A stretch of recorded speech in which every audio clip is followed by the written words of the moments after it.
welcome to this week's NABLL weekly update. This week we got Connor Ryan from the Pittsburgh Gnomes. Connor, go ahead and introduce yourself. And we were just talking ahead of time, kind of how the Gnomes formed, and I love that story. If you wouldn't mind telling it again. Yeah, absolutely. Thank you for having me. So we formed about 3 years ago, just trying to rebrand something that resonated more with the players in the area. And we thought about, how can we backdoor a local brewery into giving us some free beer? And we came up with this gnomes idea, this concept, and we're lucky enough to have a really talented artist on the squad, and he took that and ran with it. And so now we get some craft beer on the house, and we got some cool merch and a good logo and a good story behind it. So that was kind of the ethos, the origin story of how we got here. Yeah, I love it, and that's such a cool idea. So that's you're still supported by the same bar? We're supported by a pretty random mix of sponsors. We have a hairdresser, we got a bar, we have a secondhand thrift shop, and we got an insulation company. So we got an eclectic mix of sponsors, but yeah, we're still rolling with the same people who've been supporting us from day one. That's awesome. Now, are all the sponsors, because you notice this happens a lot, that they're players or it's like somebody's cousin or so and so's uncle. Is that kind of how your sponsors are? Or Oh, are 100%. Yeah, yeah. Everything's like 1 degree of Kevin Bacon away from a player. Yeah, I love it. That's how all these teams are funded, and it's really what makes this league, I think, so cool. And it's part of why I really love watching this league as much as I do, because everybody's out there purely for the love of the sport. You know, guys go out of their way. The commitment, the time commitment, the financial, the commitment, the getting the sponsors. It's something that you can really see the passion in the players when they're out there running around. Everybody's out there, I think, for the same reason to push themselves to see, how good can I be? And I think that's reflexive in like knocking down your aunt, your mom, your cousin. A couple bucks here and there pays for balls, an extra set of uniforms. It just comes from trying to do your best. I think that's what we're going for. I think across the board, everybody is. Yeah, absolutely. Now I love the stick behind you, and you got the jersey. So you were telling me that you actually came from the DC area, and you guys ended up, yeah, those Gnomes jerseys are sweet. I really, I'm gonna have to get one of those at some point here. But the you came from the DC area and moved to Pittsburgh and just kind of had a desire to keep playing. Yeah, so that was my first exposure. I was Pittsburgh born and bred, went down to DC and fell in love with this box concept and got a chance to play a little. And it was just wild. It was far more physical, but it kind of matched up to what I liked about lacrosse. And then a lot of our players have the same story. We all got back to Pittsburgh or, never left, but want to keep playing. And, the nice thing about box is if you have a goalie and five dudes, you got a good hour of running. Field, you need a lot of dudes to play a good game of field. Um, and so we just scaled up from there. We had some people really committed. We have some other teams in the Pittsburgh area that we coordinate with. And we all come together every Sunday to play, practice, just get better, um, break these college kids who show up, they're alley dodgers, we call them, and really spread the gospel of box to the region. That's our goal. Yeah, you see it all the time. They come running down the alley. You shoot that 100-mile-an-hour shot right into the goalie's shin guards. It comes flying out, bounces all the way back down. Especially if you only have one goalie, you're like, "Hey, thanks, bud." Now you got to run all the way back down and get it. And if you don't have nets or full boards, we practice outside. Now you're chasing a ball through a parking lot. You break those habits fast. Balls aren't cheap. No, it's amazing. You start to realize, especially if so being a GM of a team, that's one of those things that most people like you don't think of a lot of things like that. Like balls aren't cheap. I mean, how the what was your biggest surprise, I guess, when you first started being the GM for the Gnomes? Those little things that make a huge difference. Having good scorekeepers, good clock managers of the game, having a setup to play tunes, working with a charity to do like a 50-50 raffle to make it a little more fun. And the commitment of getting your guys registered, getting guys committed. All those little between the lines things where if you're like dealing with a ULAX or another organization, you just don't have those pressure stresses. So putting on a product that makes it appealing for your players, your opponents, and the people who choose to show up. Uh, yeah, that was big. Yeah, that that is very stressful. Now tell us a little bit about your arena. So do you guys still practice in the parking lot quite a bit, or do you guys have like a steady practice facility now? And So we have a great home ice arena at Robert Morris University Island Sports Center. We had nationals in the old IBLA days there. Um, and one of the guys from Slapshot, this is a cool piece of trivia. One of the Hansons actually manages oh, the arena. Dave, he was Dave, he yep. was my brother's coach as a kid. He lived across the street from a guy. Yeah, he's from up. I live right by where the Adirondack Red Wings were. So I've got autographed pucks from Dave and everything. He was my brother's coach. His son Christian played goalie with my brother. Oh, he's the nicest human being in the world. It's a pleasure dealing with him.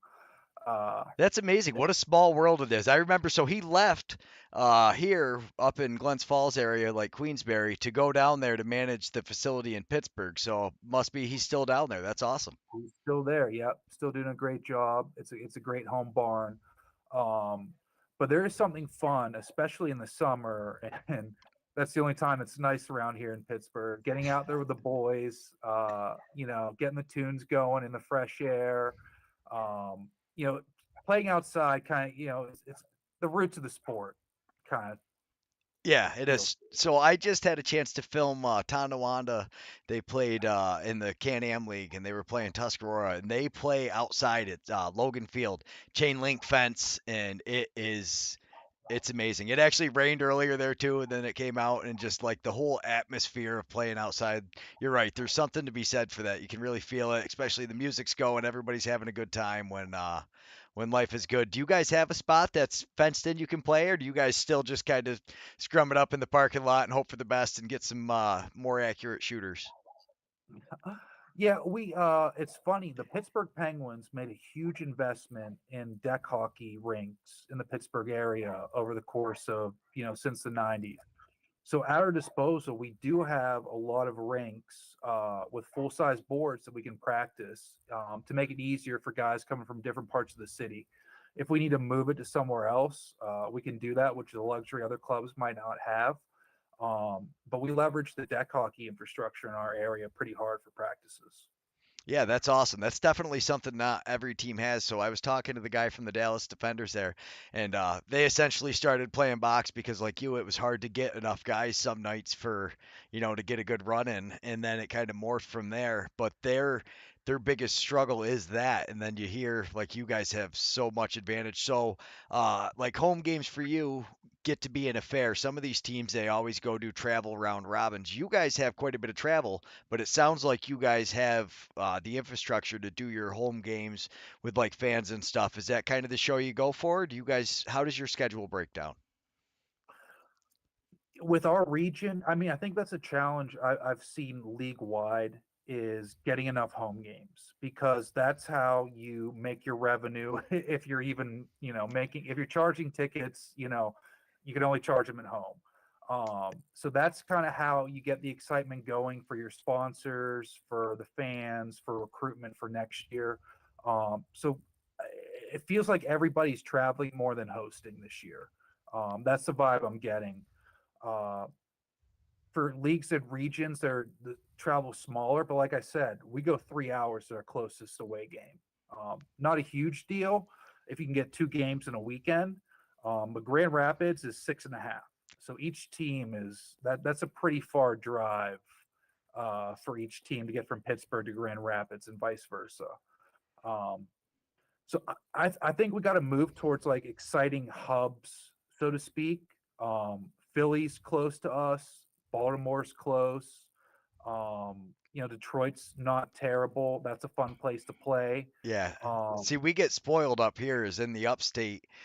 There's those teams don't travel nearly as far. I mean, the farthest traveling team I think is Oswego to, or no, so it's probably Utica to, Watertown, which is all within 2 hours.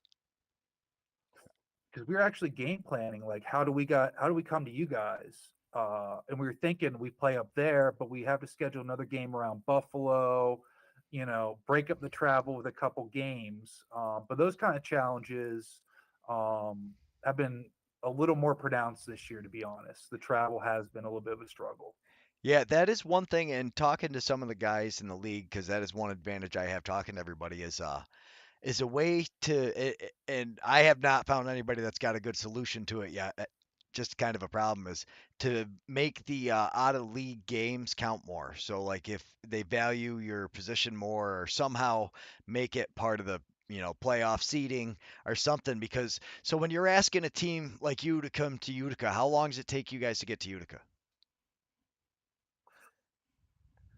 That would probably be six, probably a little less than Grand Rapids.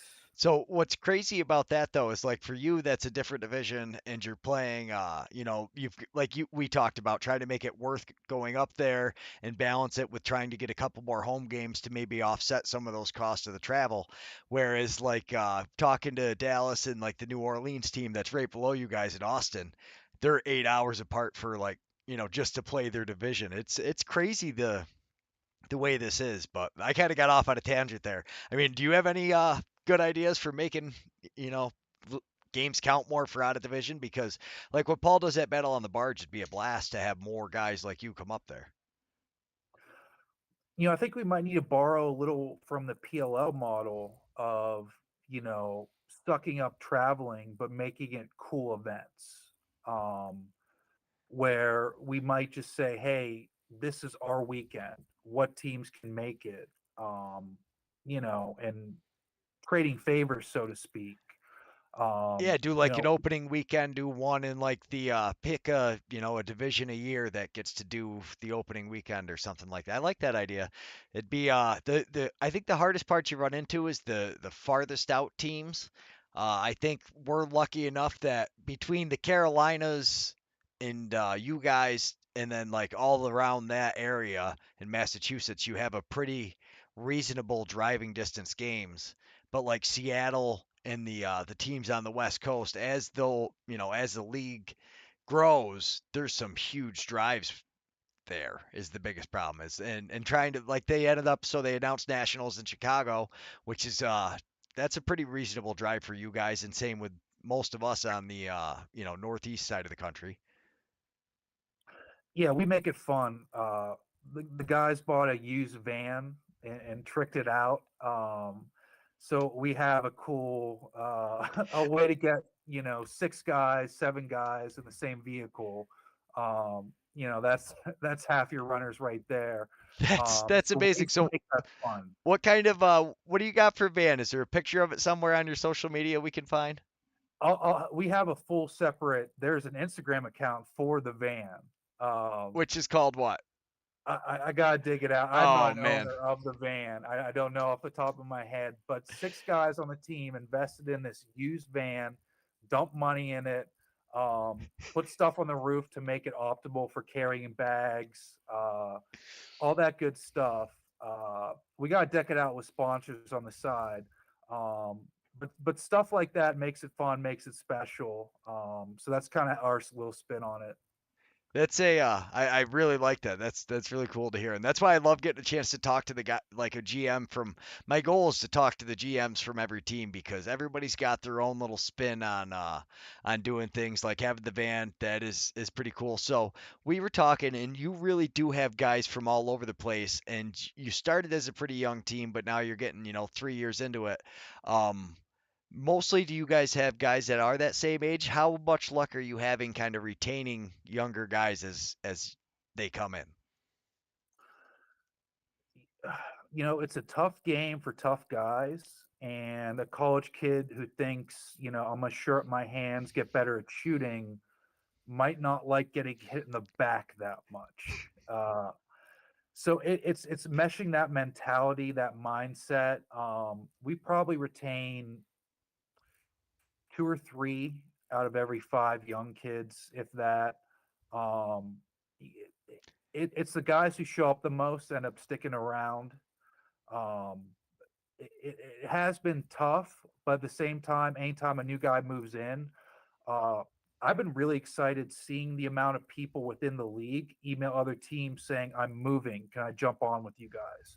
We picked up in the past 2 years 3 guys, other NABLL guys, who just happened to move and said, I want to stay with this league. Um, that built in recruiting has been really cool and makes my life easier. Yeah, that's awesome. So where did the three guys come from? Do you happen to remember the teams that they all? Yeah, we picked up an Orlando Rocket from last year. We're picking up a Austin Scorpion this year, as well. And we've lost some dudes who moved out of our program to other teams out in Philly, and then the Marksmen. Um, but that kind of new guys in who know the standard, what to be expected, is cool because you don't have to teach them as much. Yeah, absolutely. That is really cool. That's I love hearing stuff like that where it's like, hey, this league it seems to really be based around being a GM's team, to try to get things like this and get things done.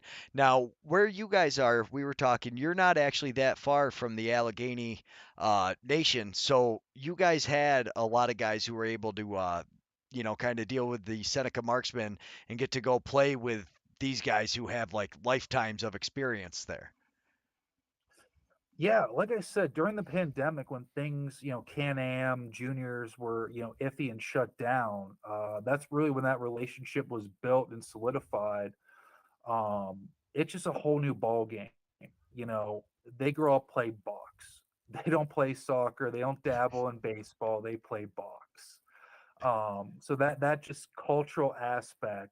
The closest equivalent is people from other countries playing soccer. Like, no duh, they're that much better than we are. Uh, but seeing how they operate top to bottom, how they operate on game days, how they travel, how they host a home game, all that stuff was invaluable. It was a master's degree in how to run a box program that we couldn't got from anywhere else. Yeah. Now that being said, there is some difference with the rules. How do you guys make out with the referees in your area? Do you guys have like a pretty big pool of refs, or do you guys have a small pool of refs that you pick from, or do you guys get some of those Can-Am refs? So we are kind of spoiled. We have a dude who was drafted in the NLL who is very active in the refereeing community. So he refs our home games, and there's no better person. And he's up the skilling level for other refs who ref our games. And the youth box scene in Pittsburgh is exploding as well. So you need refs on all levels. We're not the only people in town who need the box ref these days. Um, we've gotten a lot of good feedback from away teams about our referees. Um, Pretty proud of that, to be honest, because they came to us and said, "Hey, how do we do this?" And the league worked with us. So I've been pretty happy this year with the quality of refereeing.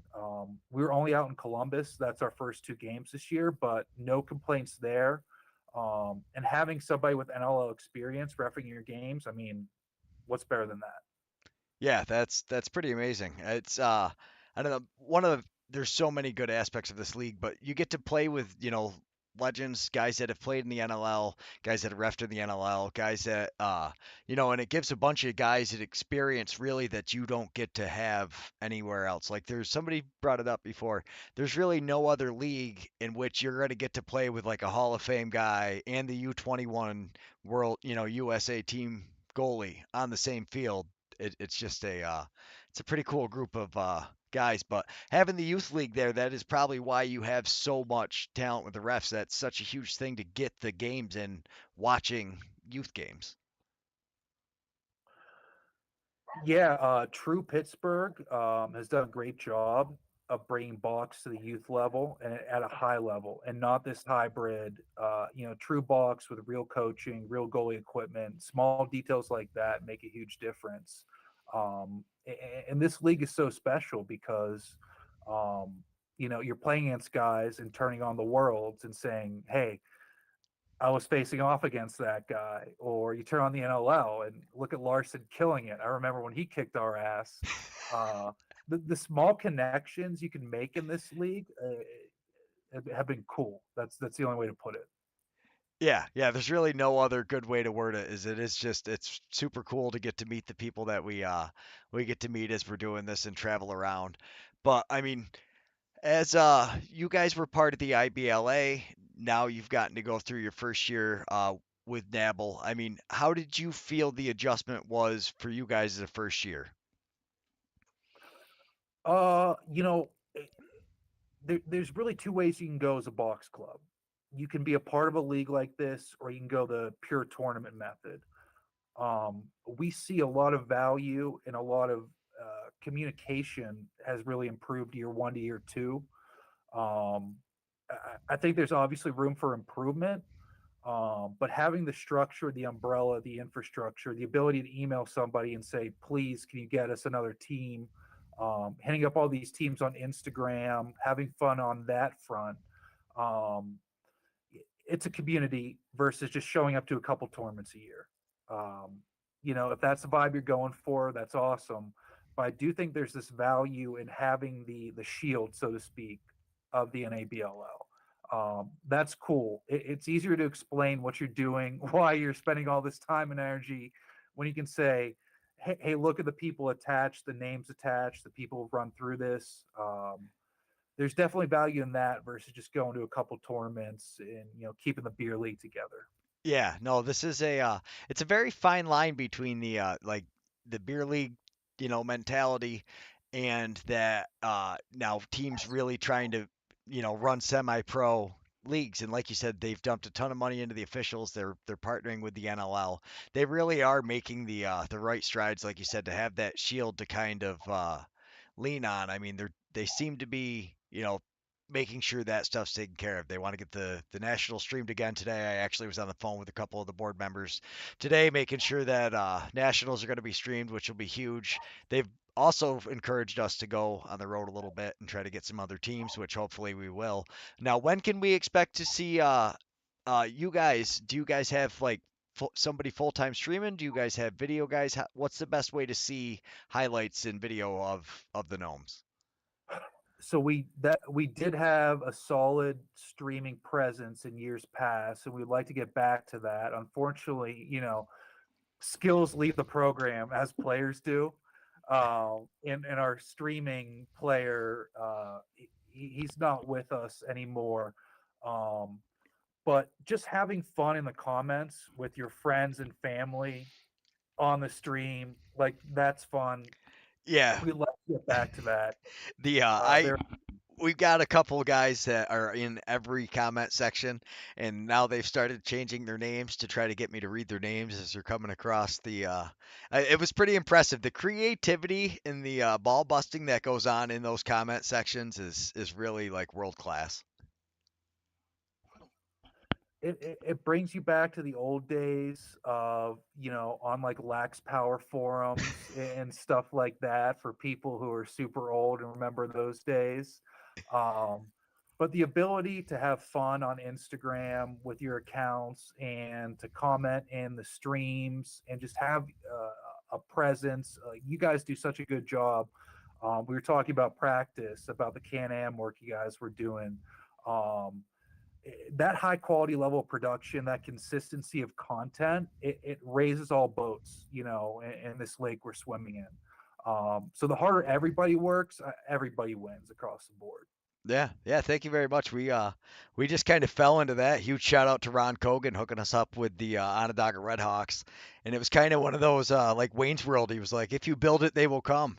And we started doing it, and sure enough, all the teams were on board. So yeah, that's been a blast. Now, what a hidden secret that's been to me. Now, you kind of got exposed the Seneca Marksman, and you guys got to play against them. How did your teams, how did you handle going to that rink? It's a very historic. We talked a little bit about the Allegheny Community Center beforehand, but wow, what an impressive rink that is to get to play in. Absolutely. From the second you walk in, it just feels like hauled ground. I was lucky enough. My college got to play. I played D3, but we got to play at Homewood before. For some odd reason, I don't know why. Um, but just being able to play in somewhere with so much history, so much importance, so much momentum behind it. Um, and I think they sent out their kids who need some more runs. Like they didn't have to send out their big guns. And by the end of it, they were like, "Can somebody drop the gloves? Give our fans something to watch here." Uh, We can only kick your ass so hard. Um, but just that experience, like I think everybody's in the league to challenge themselves to see, how good can I be, how far can I push it in this game, and what a better way than than going up there. No better way to challenge your skills. Yeah, absolutely. But I mean, it's why we play the game because, like you said, even in those moments, you start seeing like blimps of hope, and all of a sudden, like you get the screen, or you finally put an offensive set together, and it's like yeah, or even just stopping them on one play. And then now we were talking before, the Grand Rapids Grizzlies have kind of been the powerhouse of your division, but now things have really opened up in your division, and it seems all throughout the league parity is here and like guy teams are starting to fill out. There's no more like big powerhouses, everybody's getting challenged. Yeah, and that makes it really exciting. It makes you want to go harder in practice. Hopefully we'll get some of our folks. We didn't travel super hard when we went to Columbus. We were dead. But those are two really great squads. The growth, the parity, just the fact there is parity means squads are investing resources, time, getting better, putting in the work. Last year we got lucky in the regionals and found our way playing Grand Rapids. But this year, we're bottom of the totem pole hard. Uh, but that's fun. You're out here to push your limits, and especially in this region, the GMs are very communicative. We talk to each other, email, text, whatever we need to do, and the results speak for themselves. I think everybody's mad. Everybody wants to be the best, but if you get in good games every time you're hitting the floor, what more can you ask for? Yeah, I think, like you said, everybody obviously wants to be the best, but what I've seen is people really want those home games where you get to entertain the fans, and all of a sudden you get, 10, 15 new fans. Like, the Utica Yeti lost a lot of players this year when Jobson started that Thousand Island Spirits team. I mean, they lost three of their, two of them happened to be their leading goal scorers. But when we walked out onto that floor for the first time and there was 70 little kids out there playing box that have never seen a box stick before, it was like the coolest thing ever. You could see Paul, he's an emotional guy. So he was like ready to cry basically walking out there. He's like, this is so cool to see. Yeah, we lost Jobson, but basically because he ran the team, got guys back into it. Have you found that you guys have reconnected people, or do you more get guys that are coming right from college and playing competitive jumping onto your team? A mix of both. We've had more luck reconnecting people back to the game recently. Guys who dabbled, maybe played in the IBLA and want to come back. But that's a really good point you brought up. That connection to the kids, the juniors, the next generation. The Kings, another team in the Pittsburgh area, does a really good job of putting on junior events. And that just feeds kids to the love of the game. The player who might love feel but not quite fit might find a home in box, and having an avenue on a high level, the association with somebody like the Yeti, a program like you guys, you know, that's cool. It gives them something to aspire to. Not every area might have a college program to look up to, but if you some guys playing this fun, rough style lacrosse, that might say, hey, I want to get into that someday. I want to wear that sweater. Yeah, and we were talking earlier. It was really cool to see that Pittsburgh Kings team. We saw them at Laxny, and we actually got to stream one of their games. And that was so. Other than you had the teams of all the youth that came off of the indigenous nations, but other than the those groups of kids. They're really Tri City threw together a team real quick. They had a decent group, but most of their kids had never played box before. Whereas the Pittsburgh Kings actually brought a team that you could tell had played box before, and what a good showing they had. And that was so cool to see. I love the jerseys. They got the Heinz looking jerseys. That's a sweet thing the Kings are doing down there. No, he's the box father. The guy who runs the Kings, Jordan Dickla. He really stepped up the level of box on not only the adult level, but challenging the youth to really step their game up and play true box. And there's some studs coming out of what he's doing, 100%. He does a great job with the kids, and you got to have fun with it. If you have something like Heinz, a national brand to play off of, I mean, you're dumb not to use that. Yeah. No, it was cool to watch those guys out there. I got a bunch of messages from their kids afterwards for highlights and stuff. What a great group. You could tell the atmosphere that he creates down there with that league is fun. Everybody had a blast, and even in games that maybe weren't necessarily going their way, the kids were still out there trying hard, playing actual box, and like you said, getting to play against some of these guys that have been playing since they were 2, 3 years old. It's it's a different level of you can see the guys that have had their stick in their long time, or stick a long time, but the stick in their hand for the longest is you kind of get those goal scorers, which is something. Where have you found a lot of the guys that score for you? Were they field players? Were they defensive field players? Goalies? I mean, how have your attack been kind of shaped up? We have he's the backup goalie for Robert Morris. He wants nothing to do with ever putting on a set of box goalie pads. Uh, but he's really committed himself to becoming a true forward in box. We have the guys who got exposed to box via their teammates in college, and maybe didn't have the chance to go back and play juniors in the summer like they did, but had that itch. So guys who are willing to go to stuff like Laxni, Space Lax, the Tormount in Vegas, guys who have really dipped their toes in the game and spent the effort to learn how to play it correctly. That's our core group. A lot of them are D2 guys from Seton Hill. So they have a culture there of bringing in Canadians, and teaching that box gospel as well. But it's a lot of guys who kind of found it on their own and said, I got to be a part of this. And we all found each other. Yeah, no, and you kind of touched on it there. So bringing the Canadians in, this league has a very interesting group of.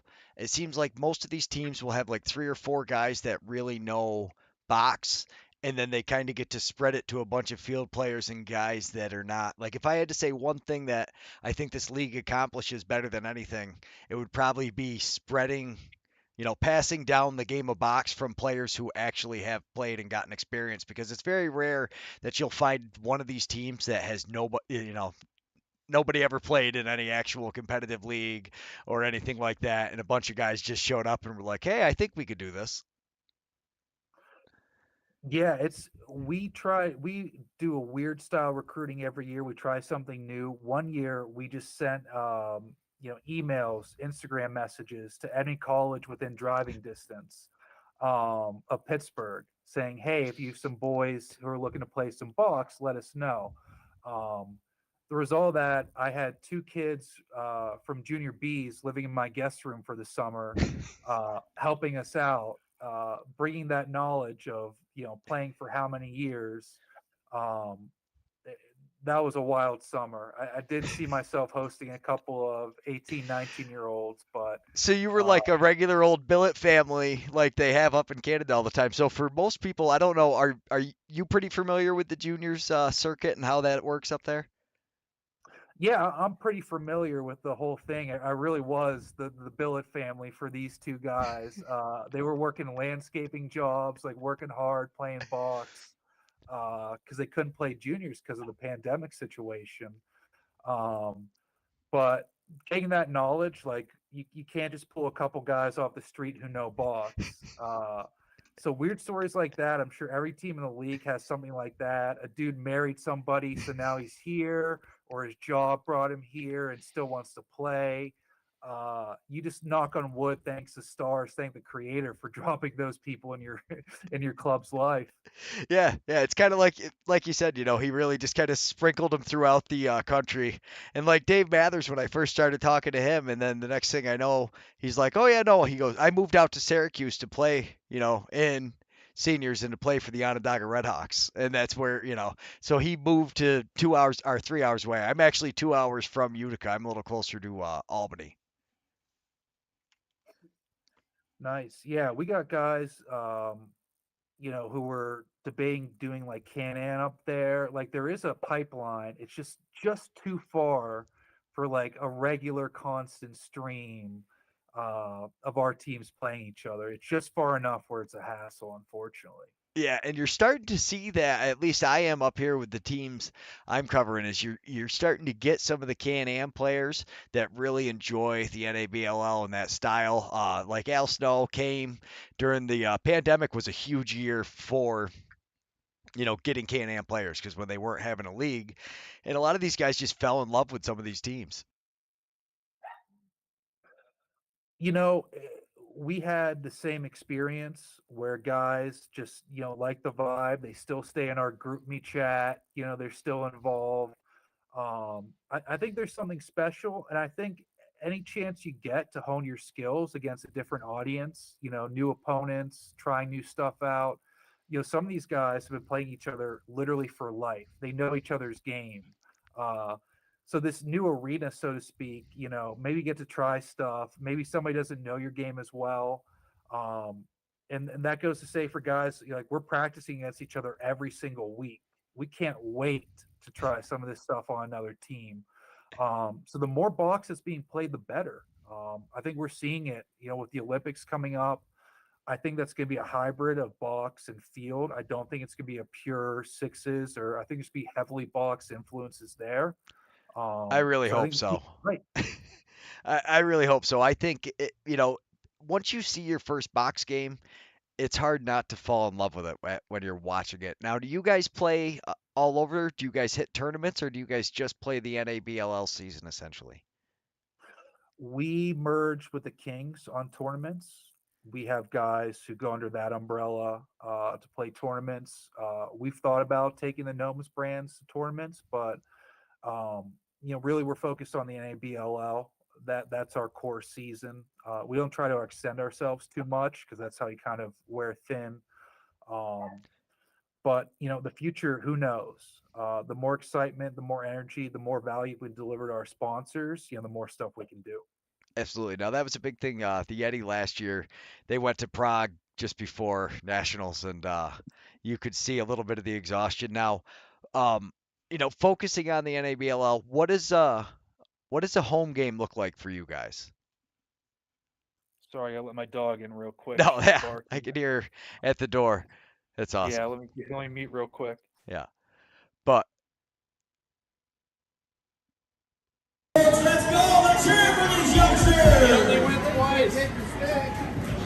Gotta put that jersey on. Weston's doing it in a hurry. Connor's not even got a sleeve on, but he's gonna go and put the shorts on quickly. Getting the shorts on. Then you gotta pick up the stick and try to score a goal.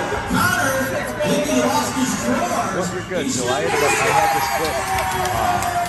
Jobson and the Spirits, he put together, he dropped all these files that Google Drive, the share folder that Tim Semish has put up for you guys. So I clipped all those together. Anything that gets dropped into there, whether it's photos or whatever, every week before the show, I go through there and try to grab it. The only two groups that put anything on was Thousand Islands and the Yeti, and we're gonna get the Yeti stuff. I actually kind of ran out of time ahead of time. Sorry, Paul.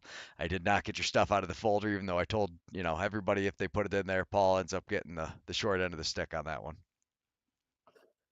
Yeah, let me see what I can drop in there content wise. And maybe some of the other teams in the region have stuff they'd like to add of showing them kicking our butts. They might have that in the fold as well. Um, but yeah, seeing the kind of community interaction with the kids and stuff is great. This is only going to be sustainable going forward if people year after year get more and more excited. And what's cooler than getting on the field, with something bigger? You're a little kid, all these adults are paying attention. There's tunes going. You're playing box out there in front of some fans. There's just nothing better than that. No, and then having that competition for the kids to get the stick out there. He did an absolutely great job with his show up there. The only complaint I really have about his whole arena is it's a hockey rink in the summertime. It's a little warm. I've gotten spoiled with the Nexus Center with Utica. It's much cooler in there. Now, how do home games look for you guys? You guys have a pretty nice facility. Do you guys now is it like a big show you guys try to put on or? We're expanding beyond a family and friend environment. We invite a lot of our guys also coach. I think that's pretty typical for everybody. Everybody coaches or does something beyond just playing. So we try to get our youth programs or our high school programs involved as much as possible, whether that's having the kids keep score, keep stats, stuff like that. Um, but we get the speakers going. We have a nice garage door set up so we can open up the garage doors, get a nice view, maybe a little sunset going. We're on the river. Our home barn is on the river. You actually have to get to it via an island. We're on an island, so that's kind of unique. Um, Not that that helps attendance, but we try to, make it the best experience for family, friends, sponsors, and whoever else wants to come and check it out.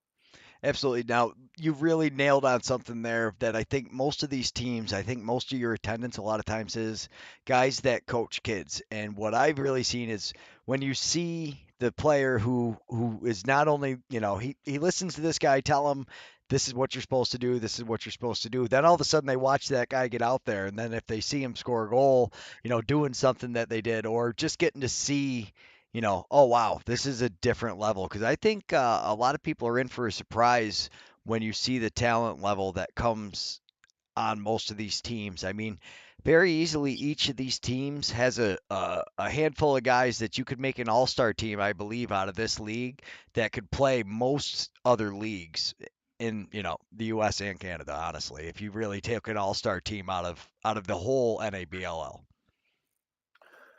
It really is, wheat versus chaff. You can have a dude who's D1, athletic is, all heck, can make any move on the field, but if they can't play box, they can't be successful.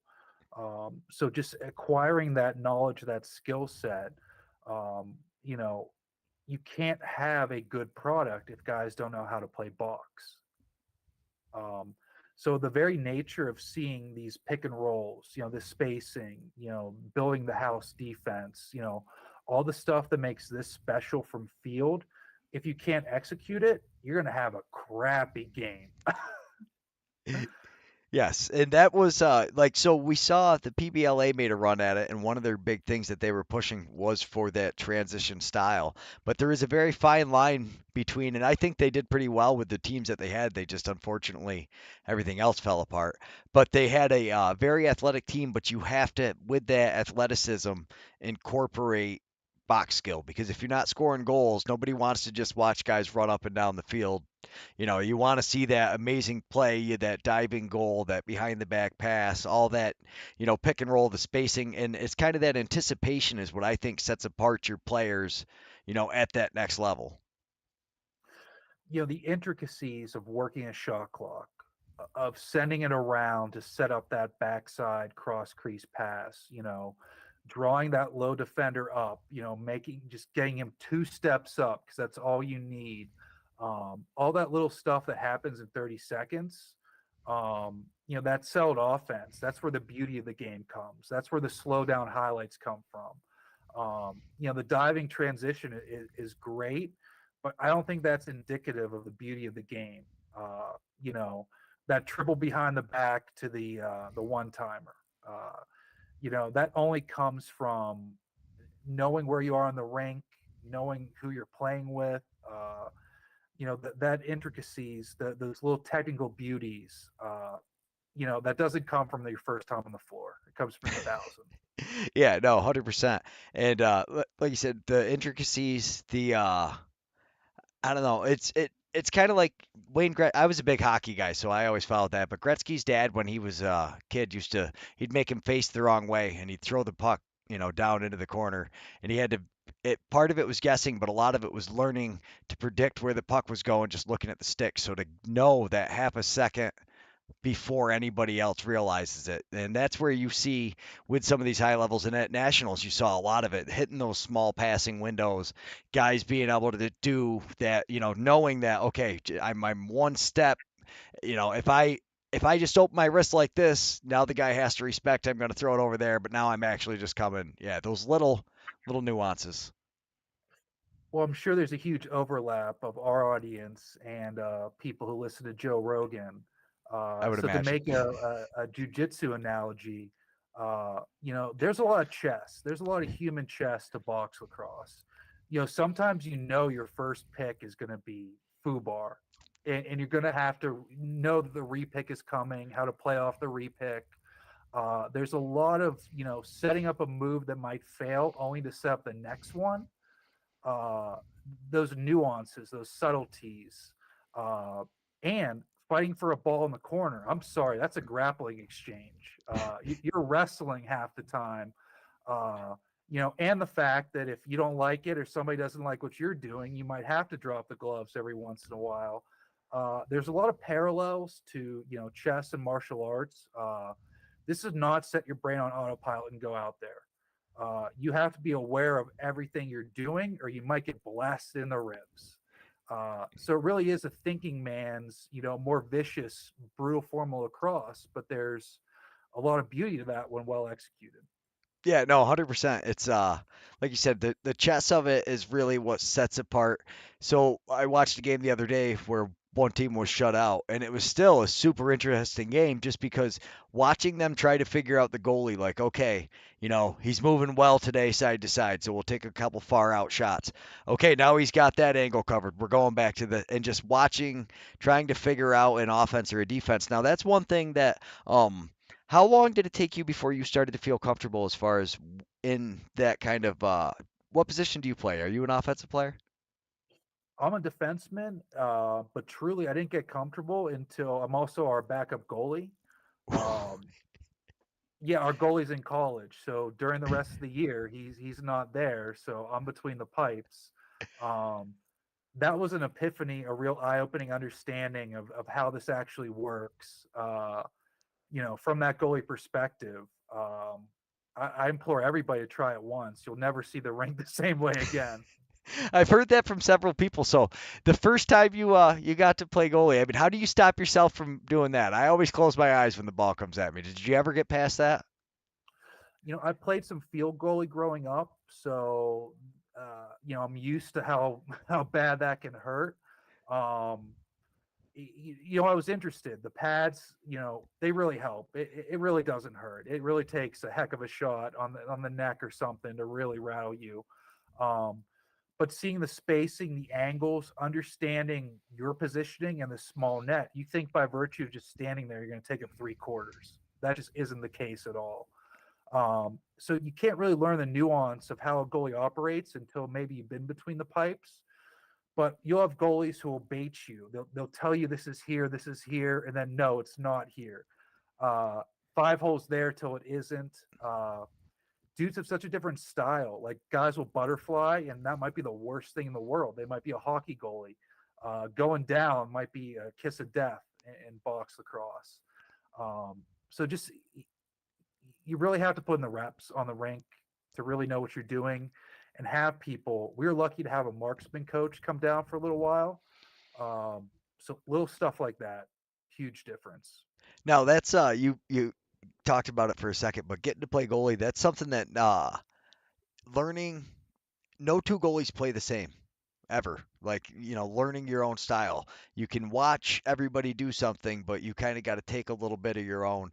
And that's what makes for exciting box lacrosse players, too, though. It's the little flavor, like you said. Your best athlete is not necessarily your best box lacrosse player. There's guys with hands that, it's like, oh my goodness, how did he put that in there? But he can't run 40 yards to save his life. You got hands, you got an ass, you got to play some mess this game, that's for sure. Absolutely. So what did you said you talked about this and I've heard so many coaches say it before and unless you're a goalie, don't run your mouth about what's going on with the goalie, but what did you notice the biggest thing? Is it that the something that you thought like the eyes of the stick is what's really gotten me with this game. You'll see somebody line up and you think the goalie's in position, but then he just sticks his stick here and now he's reached completely around him. I mean, was that it or what was it? To paraphrase some Shakespeare, to move or not to move, that is the question. Do you want to be acting like you're a cat in there, or do you want to wait until the last second, when they've made their decision and you're reacting to it? there's a lot of different styles. You turn on the NLL, and you're not going to see the same thing twice from a goalie out there. Um, but the eyes of the stick is the biggest thing because you just have to be confident. Are you covering up what you hope you're covering up? Because if they dip and dunk around you, as long as you're covering up your angles, the best you can do is hope to react and move in the right way. Yeah, that being said, so do you know who Duncan is? He plays for the Northmen. Oh yeah, yeah. Yeah, Brian Duncan. He is by far one of my favorite players to watch in any sport, honestly. I love the way he plays goalie, super athletic. He's constantly out of the net, but it's that Dominic Hasek style is what I like to call it. He is moving first and he's moving often. Watching all these guys taking tidbits, you want to be ballsy to play out of the net like that. I'm just not there. That's the bravado that comes with being a goalie and just knowing your game, your style. It's so cool to watch. Everybody's a little different. It really is kind of like fighting styles where this guy's going to do something you might never see again. You just got to adjust and prepare for it. Yeah, 100%. I saw a goalie not move at all on a breakaway and make the best save ever because the player just kept waiting for him to move, waiting for him to move, and then he threw it, 5 hole into his stick. And when I watched the replay, it's like, wow, he just completely froze solid. Like you said, took the angle that he knew was the best off of where the shooter moved to, and just the confidence. I don't think I could do it. I know I would have to move 100 times and second guess myself and kind of flail all over the place, look like a fish out of water probably if I was down there. you know, Make that shooter paralyzed by analysis. Let him think of five different things, and sooner or later he's on the crease, and maybe you just shove him. Yeah. So now, when you guys play all winter, you get to play goalie. What is the essentially the biggest adjustment for you moving out into being a runner? Because it always blows my mind when guys can just kind of move back and forth. And like Sully, he plays goalie for the Eddie. He has only played box goalie for a couple of years, but he adjusted phenomenally. Some guys really do adapt very quick to this game. What attracted me to the start from box was the similarities to basketball. My little mutants.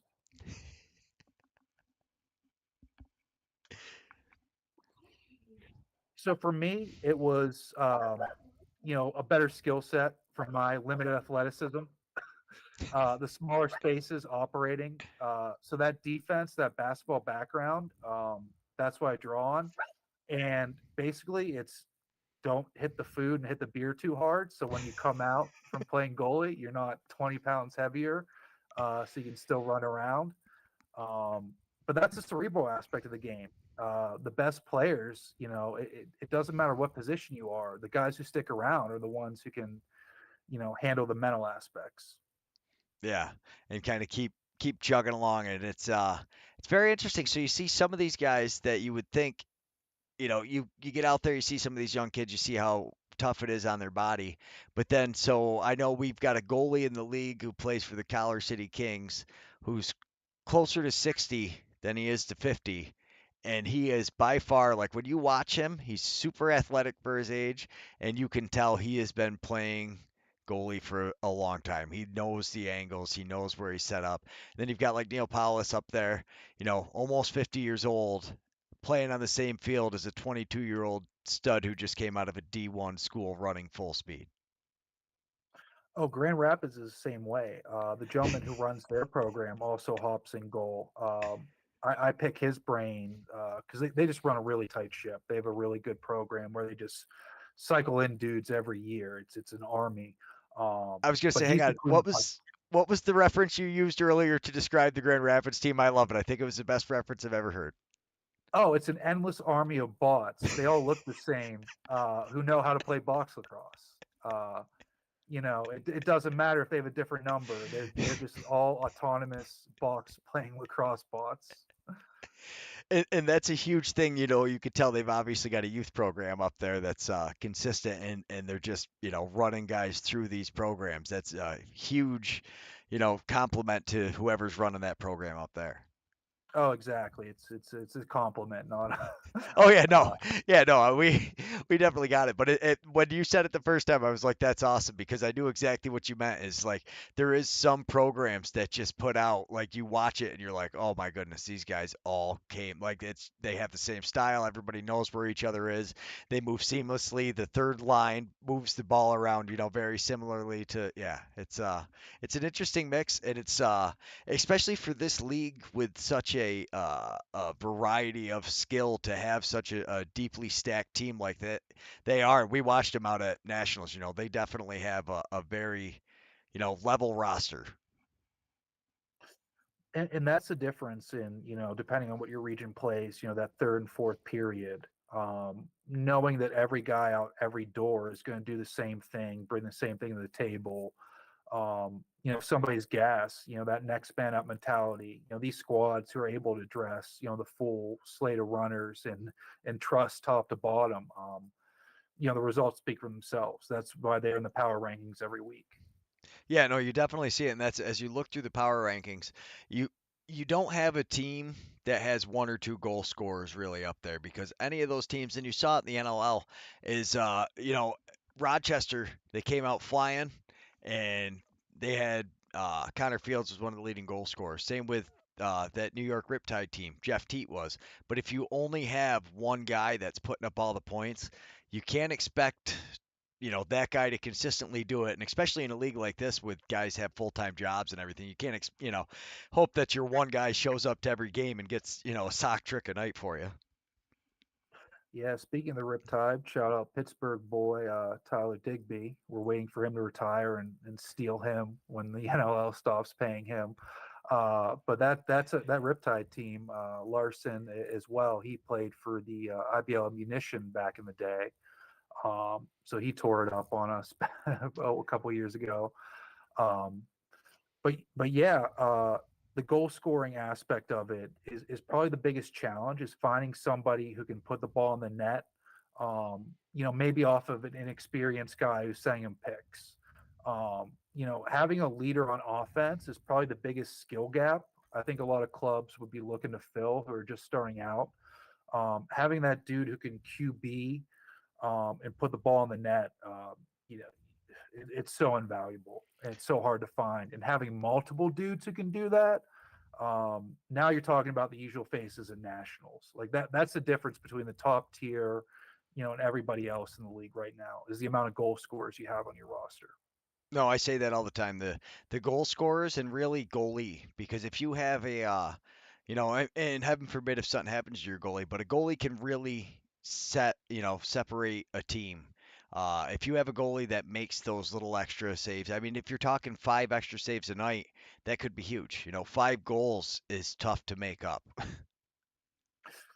If you are one and done, you're talking about those five extra saves. If you can work the shot clock well, you're shaving probably 2 minutes off the time you're playing defense, right there, just based on your goalie play. So a goalie can control the rebounds. That's huge. If he's starting to clear and you're not, in the corner, they're getting a reset.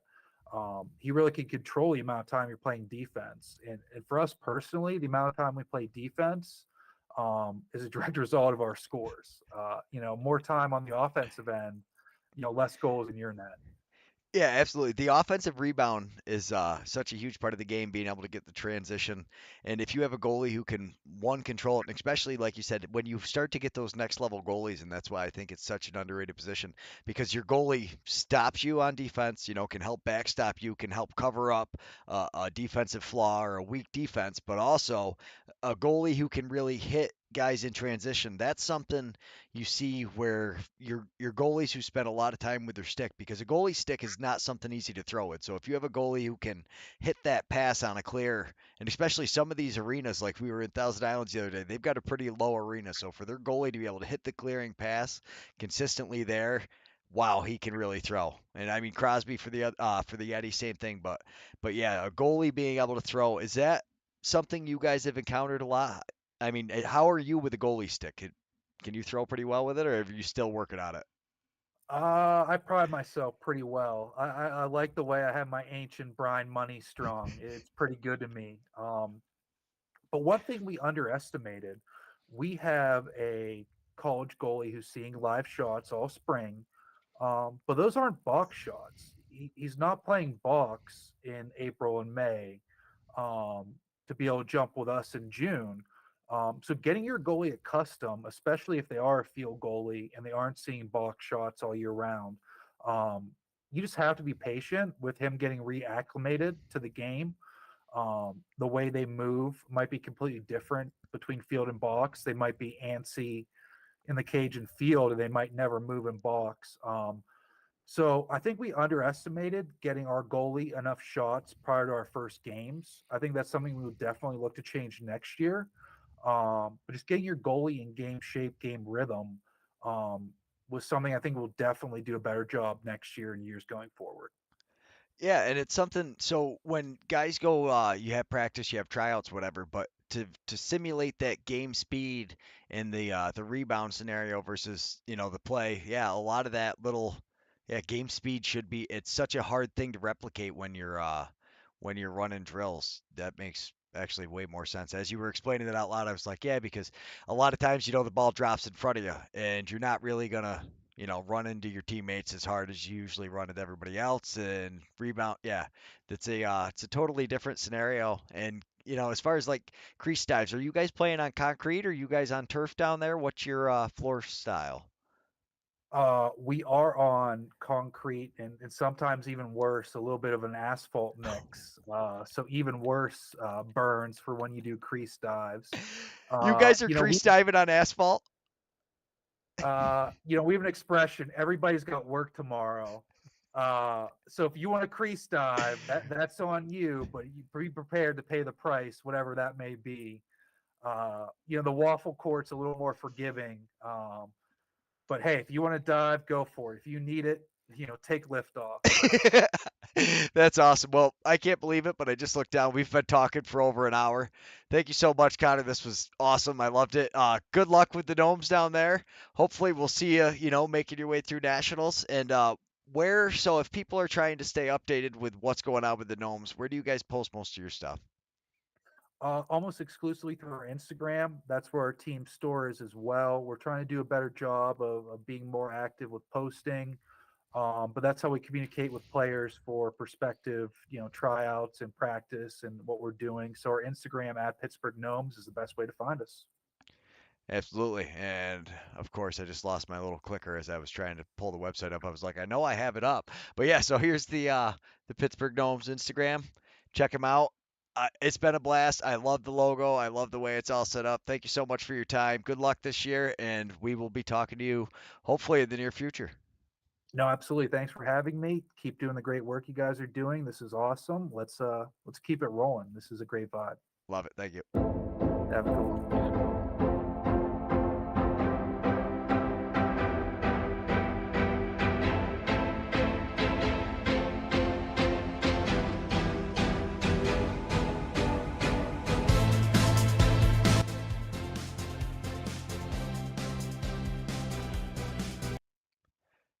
And don't forget, 20% off all PLL tickets bought through the NABLL website.